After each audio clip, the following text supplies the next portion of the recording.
شب معراج کے خاص نفل کس طرح پڑھنے ہیں، توجہ کے ساتھ طریقہ سن لیں، اور یہ نفل پڑھنے کے بعد اگر آپ کوئی بھی دعا کریں گے تو انشاءاللہ اللہ پاک کے فضل سے وہ دعا قبول ہوگی۔ توجہ کے ساتھ طریقہ خود بھی سن لیں اور ثواب کی نیت سے دوسروں کے ساتھ شیئر بھی کر دیجیے گا۔ یہ بات یاد رکھیں، آپ نے 12 رکعت نفل پڑھنے ہیں، اور پڑھنے کا طریقہ یہ ہے کہ سب سے پہلے آپ نے نیت کر لینی ہے 12 رکعتوں کی، کہ 12 رکعت نفل اللہ کی رضا کے لیے، یہ دل میں ارادہ کر لینا ہے۔ اللہ اکبر کہہ کے آپ نے ہاتھ باندھ لینے ہیں، اور پہلے سبحانک اللہ پڑھنی ہے، اس کے بعد اعوذ باللہ من الشیطان الرجیم بسم اللہ الرحمن الرحیم پڑھ کے الحمدللہ، پھر اس کے بعد بسم اللہ پڑھ کے قل هو اللہ، پھر آپ نے اسی طرح رکوع اور سجدے کرنے، پھر دوسری رکعت کے لیے آپ نے اٹھ جانا ہے، دوسری کو سٹارٹ بسم اللہ سے کرنا ہے، پھر اس کے بعد الحمدللہ، پھر اس کے بعد قل هو اللہ پڑھنی ہے، پھر اسی طرح رکوع اور سجدے کر کے آپ نے التحیات پہ بیٹھ جانا ہے، التحیات پڑھنی ہے، اس کے بعد آپ نے درود بھی پڑھ لینا ہے، پھر دعا بھی پڑھ لینی ہے، سلام نہیں پھیرنا، اینڈ تک پڑھ کے پھر آپ نے تیسری رکعت کے لیے کھڑے ہونا ہے، سبحانک اللہ پھر پڑھنی ہے،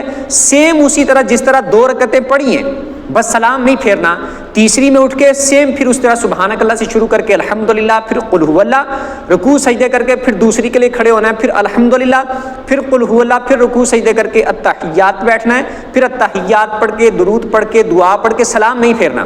پھر آپ نے اسی طرح کھڑے ہو جانا ہے۔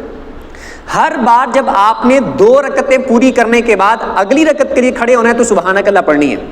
اور ہر بار جب آپ نے 2 رکعتیں پڑھنی ہے تو التحیات پہ بیٹھنا ہے، تو التحیات پڑھ کے درود بھی دعا بھی مکمل اینڈ تک آپ نے پڑھنا ہے۔ اس طرح کر کے آپ نے 12 رکعتیں پڑھنی ہیں۔